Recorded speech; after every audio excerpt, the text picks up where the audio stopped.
नमः शिवाय। स्वागत है आप सभी का आज की इस वीडियो में। आज आप ये बात समझ लीजिए कि नाम जप कोई केवल एक पुकार नहीं है, ये एक आत्मा की स्थिति है जिसमें मन भगवान से जुड़ने लगता है और उस जुड़ाव से जो मन से एक सच्ची पुकार निकलती है उसे ही कहीं ना कहीं हम नाम जप कहते हैं। हो सकता है आपको स्टार्टिंग में ये चीज फील ना हो, बट जैसे जैसे आप नाम जप साधना में आगे बढ़ेंगे वैसे वैसे आपको इस चीज का सही में मीनिंग समझ में आने लगेगा। और आप ये समझ लीजिए कि कोई भी साधक जो इस जर्नी में है उसका एक मेन मोटिव हमेशा से सिर्फ और सिर्फ एक चीज है, वो है भगवान के लिए मन में विरह की भावना। वो ये चाहता है कि ये कोई दुख ना बने उसके लिए, बल्कि उसकी आत्मा के उद्धार का एकमात्र कारण बने। और जब भी कोई भी साधक नाम जप करता है वो चाहता है कि वो संसार के सभी चक्करों से बाहर निकल जाए और सिर्फ भगवान से प्रेम करे, सच्चा प्रेम करे और उसके मन में केवल और केवल भगवान को पाने की ही इच्छा रह जाए। इसके अलावा उसके मन में और कोई चीज नहीं रह जाती और कोई इच्छा नहीं है। वो ये चाहता है कि सिर्फ और सिर्फ वो हो, उसके इष्ट देव हो और उन दोनों के बीच में अनन्य प्रेम हो। वो इस प्रेम को पाने के लिए इतना जप करता है, इतना कुछ करता है, पर फिर भी कभी कभी उसके मन में अगर डाउट आने लगे तो उसे ये चीज समझ लेनी चाहिए कि जो भी वो नाम जप कर रहा है वो अपना असर जरूर दिखाएगा। बस उसे संसार के जो और चक्कर हैं, जो और फसाद हैं, उनसे बाहर निकलना पड़ेगा, क्योंकि संसार तो बना ही है सिर्फ और सिर्फ उसे अपने माया में अटकाने के लिए। क्योंकि जब आप यहाँ पर आते हैं, इस धरती पर आते हैं, तो आपका एक तरह से कर्म बंधन बन जाता है। फिर आप ये सोचते हैं कि हम पाप ना करें, पर उसके साथ साथ में आपको ये भी ध्यान रखना है कि आपको, मैं ये नहीं बोल रही हूँ कि आप अच्छे काम करने बंद कर दें, पर अगर आप इसका सही मतलब समझेंगे तो एक तरह से अगर आप मुक्ति पाना चाहते हैं तो आपको पाप और पुण्य दोनों से ऊपर उठना पड़ेगा। क्योंकि जब आप पुण्य करेंगे तो उन पुण्य को भी भोगने के लिए आपको इस संसार में आना पड़ेगा। पर आप इसके लिए क्या कर सकते हैं, आप जब जप करते हैं तो उस टाइम पर लास्ट में एक चीज बोलिए कि हे भगवान, अगर मैंने कोई भी पुण्य किए हैं तो वो सब पुण्यों का फल भी मैं आपके चरणों में अर्पण करता हूँ, ताकि आप पाप ना करें तो उसका भी फल भोगने के लिए आपको ना आना पड़े। और अगर आप जो पुण्य कर रहे हैं तो उसका भी फल आप भगवान को ही समर्पित कर रहे हैं, ताकि आप ये जो कर्म बंधन है इससे छूट जाएं, आपको मोक्ष की प्राप्ति हो जाए और आप सिर्फ और सिर्फ भगवान के चरणों का ध्यान करें और ज्यादा से ज्यादा नाम जप में लगे। बहुत से लोगों को ये डाउट होता है कि हम नाम जप तो कर रहे हैं, पर क्या सच में उसका लेखा जोखा हो भी रहा है या नहीं, क्या हमें उसका फल ठीक से मिलेगा या नहीं। तो आप एक बात याद रखिए, आपको नाम जप का 100% फल मिलेगा। क्योंकि कभी कभी आप माला की संख्या भूल सकते हैं, आप काउंटर पे किया हुआ जप भूल सकते हैं, पर इष्ट आपका जप नहीं भूलते, आपकी तपस्या नहीं भूलते। आपने जो भी भाव से उनको पुकारा था, चाहे खुशी में हो चाहे दुख में हो, जिस भी समय हो, वो ये चीज हमेशा याद रखते हैं और आपको हर एक चीज का फल देते हैं। तो आप ज्यादा से ज्यादा बस नाम जप में लगे रहिए, क्योंकि जितना ज्यादा आप नाम जप करेंगे उतना ही ज्यादा आपको समझ में आने लगेगा कि भगवान से जुड़ाव क्या है। क्योंकि संसार में जब भी आप रहते हैं तो उसमें तो आपको ऐसा लगता है कि आप किसी से प्रेम कर रहे हैं तो उससे आपको बहुत कुछ मिलेगा, बट एक्चुअल में जब आप रियलाइज करते हैं कि ये जो अटैचमेंट है जो आपने अपने परिवार से, अपने दोस्तों से कर रखी है, वो एक्चुअल में कुछ नहीं है, वो भी मोह बंधन ही है।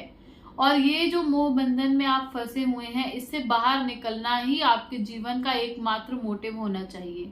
पर इसका मतलब ये नहीं है कि आप अपने रिस्पॉन्सिबिलिटीज को ना पूरा करें, ऐसा बिल्कुल नहीं करना। क्योंकि आपकी रिस्पॉन्सिबिलिटी पूरा करना ही आपका एक तरह से जो भगवान के द्वारा आपको भेजा गया है इस धरती पर, वो एक तरह से आपका मोटिव है। तो आप जब तक अपनी रिस्पॉन्सिबिलिटी पूरी नहीं करेंगे तब तक आपको आगे का रास्ता भी नहीं दिखेगा। क्योंकि आपको ये चीज समझनी है कि आप जब जब ये चीजें पूरी करेंगे, अपने परिवार के प्रति जो भी आपके रिस्पॉन्सिबिलिटी है, जो भी आपका दायित्व है, जब वो पूरा करेंगे तभी आपको आगे की चीजें समझ में आने लगेंगी। वरना आप नाम जप करने बैठेंगे तो भी आपका ध्यान पीछे की तरफ ही होगा। आज मैंने एक बहुत सुंदर बात सुनी, तो मैंने सोचा आप लोगों को भी इस वीडियो के माध्यम से बताती हूँ। जब स्वामी विवेकानंद भी रामकृष्ण परमहंस के पास गए थे, तो जब उन्होंने बोला था कि मुझे भक्ति तो करनी है, मुझे माँ काली की भक्ति करनी है, पर उससे पहले आप मेरे परिवार की समस्याओं का समाधान करो। तो फिर उन्होंने बहुत बार ट्राई किया कि वो माँ के पास जाकर प्रार्थना करे, पर वो जब जब जाते तो वहां पर वो जाते समय बेहोश हो जाते। तो फिर उन्होंने रामकृष्ण परमहंस को ही बोला कि आप ही मेरी तरफ से प्रार्थना कर दीजिए। तो उन्होंने जब प्रार्थना की तो माँ काली ने उनके सब दुखों को नाश कर दिया, जो भी उनकी फैमिली की प्रॉब्लम्स थी उन सबको सॉल्व कर दिया। तो उसके बाद उन्होंने बहुत अच्छे से भक्ति की और जन कल्याण का कार्य किया। तो आप भी ये समझ लीजिए कि आप जो नाम जप कर रहे हैं उसमें अगर आप डायरेक्टली अपने इष्ट देव से बोलते हैं कि मेरी जो भी प्रॉब्लम्स हैं उन्हें सॉल्व करो ताकि मैं ज्यादा से ज्यादा नाम जप कर सकूं, तो आपके इष्ट 100% आपकी प्रॉब्लम सॉल्व करेंगे। बट यहाँ पर फिर आपको एक चीज का ध्यान देना है कि ऐसा ना हो कि जब आपकी सब प्रॉब्लम सॉल्व हो जाए तो आपका मन जो कि बहुत चंचल है वो फिर से उन्हीं सब विषयों में पड़ जाए, उन्हीं सब द्वेषों में लग जाए। क्योंकि मन का तो काम ही है, उसे लगता है कि अब मेरा काम हो गया, मैंने वहां से काम निकलवा लिया, तो अब मैं कुछ भी कर सकता हूँ, मैं एक आजाद पंछी हूँ। पर आपको ऐसा नहीं करना। आपको ये समझना है कि ये सिर्फ एक स्टेप है। उसके बाद आपको नेक्स्ट स्टेप जो लेना है वो अपने लिए लेना है, अपनी आत्मा के कल्याण के लिए लेना है। और जिस दिन आप ये बात समझ गए उस दिन आपको समझ में आने लगेगा कि आपका जीवन कितना ज्यादा सुंदर है और आप उसमें कितना कुछ कर सकते हैं। वरना कई लोग तो अपनी जिंदगी को ऐसे ही निकाल देते हैं, स्टार्ट करते हैं तब भी वो हर एक संसार की चीजों में फंसे होते हैं। जब जवान होते हैं तब उन्हें लगता है कि ये तो एंजॉयमेंट का टाइम है, फिर बुढ़ापा आ जाता है, अब बोलते हैं कि शरीर में शक्ति नहीं रही, अब मैं ये सब चीजें कैसे करूं, मुझे आदत नहीं रही, अब नया कुछ करने में बहुत ज्यादा प्रॉब्लम होती है। तो ऐसे ऐसे करके ही लोग अपना टाइम वेस्ट कर देते हैं। पर आप जब एक अच्छी स्थिति में हैं, शारीरिक रूप से भी मानसिक रूप से भी, तभी से ही आप भगवान के चरणों का ध्यान करना शुरू कीजिए ताकि आपकी आगे आने वाली लाइफ बहुत ही ज्यादा अच्छी हो और आप ज्यादा से ज्यादा नाम जप कर सके, जो कि आपके आने वाले कर्मों को अच्छा करे, आपकी आने वाली लाइफ को इजी करे, ताकि वो इजी लाइफ के साथ आप भगवान के नाम का ज्यादा से ज्यादा ध्यान कर सकें और उन पर ही अपना ध्यान ज्यादा से ज्यादा केंद्रित कर सके, जिससे आपको परम सुख की, परम आनंद की प्राप्ति होगी। वरना यहाँ पर जो भी सुख है वो एक तरह से नश्वर है। आज आपको उस चीज में बहुत आनंद प्राप्त हो रहा है, कुछ दिन के बाद वो चीज आपको अच्छी नहीं लगेगी। तो आपको ये चीज समझनी है और सिर्फ भोग विलास में नहीं पड़े रहना, सिर्फ और सिर्फ अपनी छोटी छोटी इच्छाओं को पूरा करने में नहीं पड़े रहना। इससे ऊपर उठकर दुनिया को देखना है, दुनिया को समझना है और उससे पहले आपको सिर्फ और सिर्फ ये टारगेट ले लेना है कि मुझे भगवान के चरणों की प्राप्ति करनी है, जो कि कैसे होगी, सिर्फ और सिर्फ नाम जप से।